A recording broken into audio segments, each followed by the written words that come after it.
అందరికీ నమస్కారం. Welcome to Kavitha's అభిరుచులు. నేను మీ కవిత.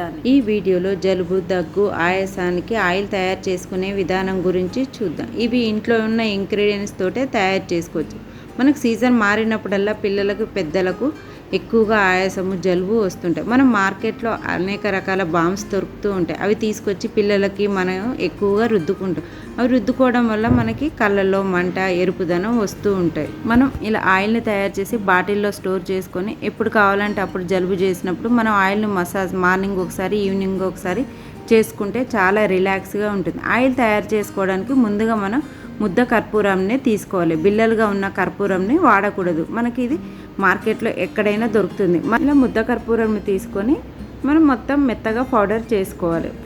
ఇలా పౌడర్ చేసుకోవడం వల్ల మనకు ఆయిల్లో వేసినప్పుడు ఈజీగా కరిగిపోతుంది, మొత్తం తొందరగా కలిసిపోతుంది. నేను పారాషూట్ ఆయిల్ని తీసుకున్నాను. మీరు ఏ కంపెనీ అయినా తీసుకోవచ్చు. ముందుగా మనం ఒక బౌల్ తీసుకొని 200 ml ఆయిల్ని తీసుకున్నాను. నేను 2 మీడియం సైజు కర్పూరం బిళ్ళలకి ఇలా 200 ml ఆయిల్ని తీసుకొని దీన్ని మీడియం ఫ్లేమ్లో పెట్టి బాగా వేడి చేయాలి. మనం ఆయిల్ వేడి చేసేప్పుడు కలుపుతూ అక్కడే ఉండాలి. ఆయిల్ ఎక్కువ వేడైంది అనుకోండి మనకు మంట వస్తుంది.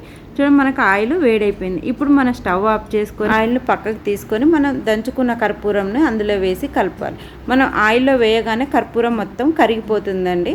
చూడండి, మనకి కర్పూరం కరిగిపోయి ఇలా ఆయిల్ రెడీ అయిపోతుంది. ఇలా రెడీ అయిన ఆయిల్ని చల్లారిన తర్వాత ఒక బాటిల్లో స్టోర్ చేసుకోవచ్చు. మనం ఐ డ్రాప్స్ బాటిల్లో కానీ ఇలా ఏదైనా బాటిల్లో స్టోర్ చేసుకొని మనం ఎప్పుడు కావాలంటే అప్పుడు మసాజ్ చేసుకోవచ్చు. పిల్లలకి గొంతుకు, పొట్టకి, వీపుకు అంతా మసాజ్ చేయొచ్చండి. చాలా రిలాక్స్గా ఉంటుంది. మనం కూడా ఎక్కడైనా పెయిన్స్ ఉన్నప్పుడు కాళ్ళకి, చేతులకి రాసుకోవచ్చు. ఆయిల్ మనకి 6 months వరకు స్టోర్ చేసుకోవచ్చు అండి. మనం ఆయిల్ని వేడి చేసేప్పుడు స్టవ్ ఆన్ చేసినప్పుడే మనం కర్పూరం వేయకూడదు. అలా వేయడం వల్ల కర్పూరం మండుతుంది. అందుకని స్టవ్ ఆఫ్ చేసి కింద పెట్టిన తర్వాతనే మనం కర్పూరం వేసి కలుపుకోవాలి. ఇలా నిల్వ చేసుకున్న ఆయిల్ని మనం ఎప్పుడు కావాలంటే అప్పుడు రుద్దుకోవచ్చు. మనకు చర్మం మీద చాలామంది పిల్లలకి, పెద్దలకి జలుబుతో అప్పుడప్పుడు ర్యాషెస్ వస్తుంటాయి. అలా ర్యాషెస్ వచ్చినప్పుడు కూడా మనం ఈ ఆయిల్ని రుద్దుకోవడం వల్ల మనకి 2 daysలో ర్యాషెస్ మొత్తం తగ్గుతాయండి. దానికి మెడిసిన్ వాడనవసరం లేదు. ఇలా కర్పూరం ఆయిల్ మసాజ్ చేస్తే పిల్లలకి ఈజీగా తగ్గిపోతాయి. మనం కర్పూరంతో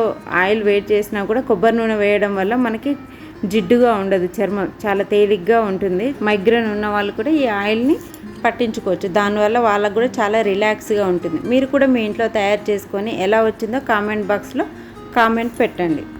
ఈ ఆయిల్ అన్ని రకాలుగా ఉపయోగపడుతుంది. మీకు ఈ వీడియో నచ్చినట్టయితే లైక్ చేయండి, మీ ఫ్రెండ్స్, రిలేటివ్స్ షేర్ చేయండి, సబ్స్క్రైబ్ చేయండి, పక్కన ఉన్న బెల్ సింబల్ని క్లిక్ చేయండి.